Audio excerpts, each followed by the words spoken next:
Hello everyone, Mark here, Mark's Max Muscle, and today we're going to take a look at one of my favorite bodybuilders from the golden era of bodybuilding. And there were plenty of superstars back then, such as Arnold Schwarzenegger. You had one of my favorites in Franco Columbu, Frank Zane also pictured here, even Dave Draper. Plenty of superstars of bodybuilding pictured here. But the guy we're going to zoom in on today is none other than Rick Wayne. And if I do say so myself, he has one of the most impressive physiques out of all of these gentlemen. And if you've never heard of this guy, he was a extremely underrated bodybuilder, spanning a bodybuilding career from 1963 all the way to the 1980s. He had loads of impressive body parts. Look at those arms, those biceps in particular. But look again, and it is the triceps that are going to turn some heads. This is a double, triple wow for sure. Not to mention a big, huge man's chest there. That is a impressive big man's chest.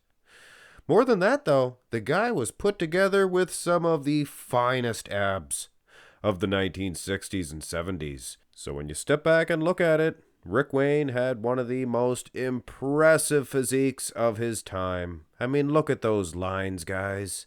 Now that is aesthetics.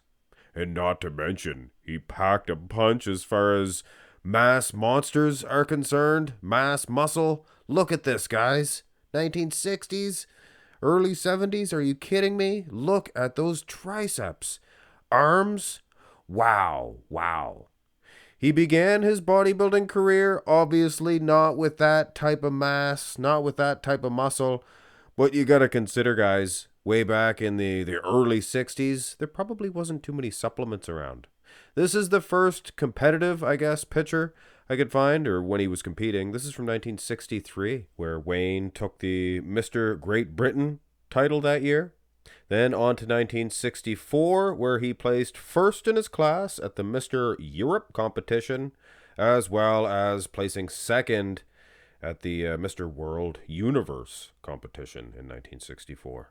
Then it was on to bigger and better things. 1965, he joined the IFBB, placing first in his class at the Mr. Universe competition. Frank Zane, food for thought. He placed first in his class, in the medium class. Look at that beautiful woman checking out Rick Wayne. I'm sure she's checking out Wayne. Oh, my soul. She's so beautiful. Be still, my beating heart. Oh, that hurts. That hurts. Earl Maynard won the overall that year. 1966. Rick Wayne would place second in his class at the NABA Pro Mr. Universe competition. Paul Winter, if you guys are familiar with him, he won the overall. So no shame at all in losing to Paul Winter. One of my favorites, food for thought. 1967, big year for bodybuilding. Rick Wayne placed first in his class at that year's Mr. Universe competition. Sergio Oliva won the overall. So, I mean, it's been all these famous bodybuilders that he had to lose to. He did, however, win the overall title at that year's Mr. World competition, 1967. So he got himself a nice title that year. Took the year off in 68, returning in 1969. Again, guys, this is like a broken record. He placed first in his class at that year's Universe competition. He battled it out with Franco Columbu, you can see here. Both of those guys well put together. I mean, yeah, but I mean, they both lost to the overall winner, 1969 Universe champion Arnold Schwarzenegger. So could they get any more famous than that? The guy, Rick Wayne, has lost to Sergio Oliva, Arnold Schwarzenegger. Wow, 1970, he couldn't get a break. He placed first in his class once again, as well as Franco Columbu in the short man category. But the overall winner in that competition was none other than Dave Draper. So all these star-studded bodybuilders, or all these big, high-profile bodybuilders, if not for them, Rick Wayne would have been winning the overall titles in all of these competitions.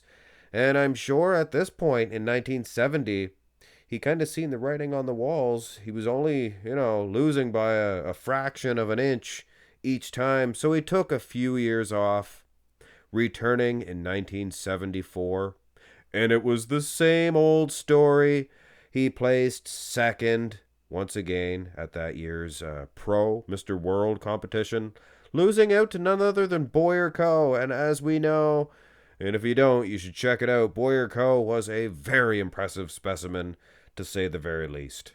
And that it was at that point where Rick Wayne called it quits. He retired from bodybuilding, but not altogether. He returned rather, one time, 1981, at that year's Grand Prix California. He didn't even place, but I'm sure he did it for a, one-off type of thing, once and done, or one and done type situation.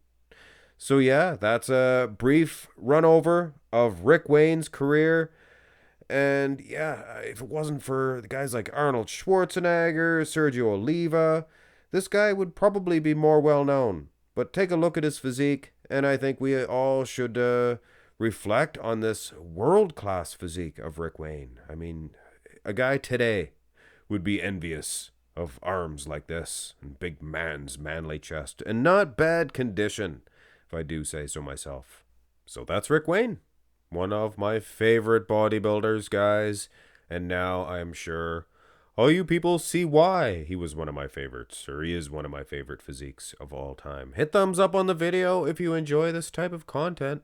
Profiles on these forgotten legends, these extremely well-built, fantastic forgotten legends. They should have their names put out there. I'm gonna be doing my part anyway. You guys do yours and hit thumbs up, subscribe as well. Have a nice one.